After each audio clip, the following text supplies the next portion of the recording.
Bonsoir à toutes et à tous, et bienvenue dans le JT du continent, le journal de l'actualité que tout le monde connaît, mais que personne n'ose dire. Au sommaire ce soir, sur le continent, les députés vont désormais bénéficier d'un suivi médical assuré par un grand groupe hospitalier turc. Sur la scène internationale, la guerre en Iran continue de provoquer des réactions, et même le continent a pris position. Nous parlerons également du 8 mars, la journée internationale des droits des femmes. Et enfin, une question qui agite déjà les coulisses du pouvoir. Paul Biya s'apprête-t-il à modifier la Constitution ? Installez-vous. On commence tout de suite par une information qui risque de donner quelques migraines sur le continent. Direction l'Assemblée nationale, où nos honorables députés viennent de prendre une décision très importante pour la santé publique. Enfin, surtout leur santé à eux. Les parlementaires du continent ont décidé de confier leurs soins médicaux à un grand groupe hospitalier turc. Bien sûr, nous avons choisi l'excellence médicale internationale. Pendant ce temps, dans certains hôpitaux du continent, quand vous arrivez malade, on vous demande d'abord d'acheter la seringue, d'acheter le coton et parfois même la chaise pour s'asseoir. Mais dites-nous, Monsieur le Président, les députés seront donc en parfaite santé? Paul Biya, oyez! Pendant que certains prenaient l'avion pour se faire soigner à Istanbul, d'autres prennent surtout leur temps pour réagir aux crises du monde. Depuis plusieurs jours, la situation internationale reste tendue autour de la guerre en Iran. Face à ces crises, les autorités appellent au silence absolu. Pour mieux comprendre cette réaction diplomatique, direction Etoudi, où la réaction du Koukouma est fortement attendue.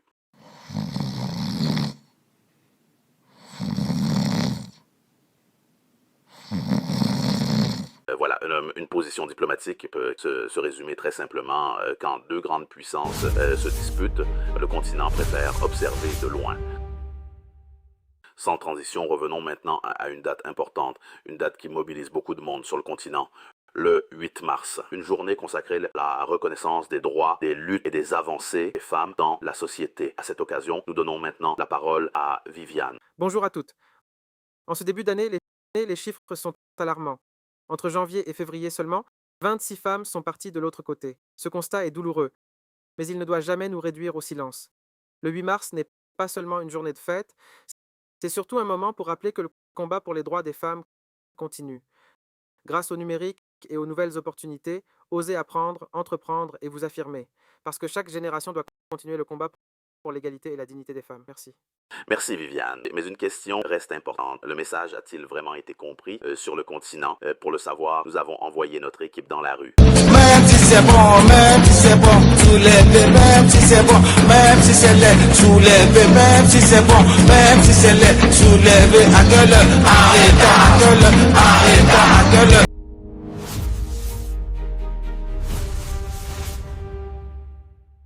Voilà.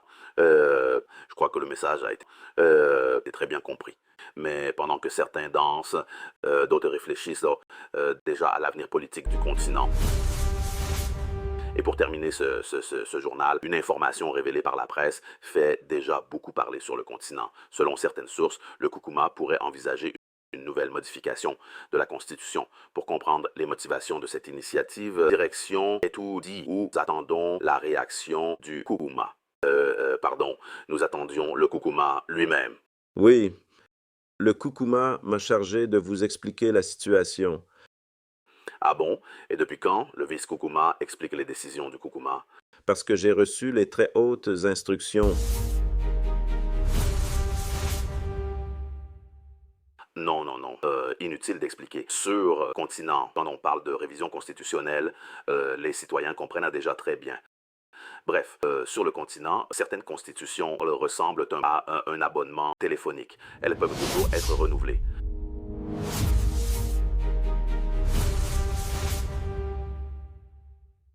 Voilà, c'est la fin de ce gîte du continent. Si vous avez ri, c'est que vous avez compris. Et si vous n'avez pas ri, c'est peut-être parce que vous vivez dedans. Merci de nous avoir suivis. Et à très bientôt pour un nouveau numéro du JT du continent. Si tout va bien, comme toujours,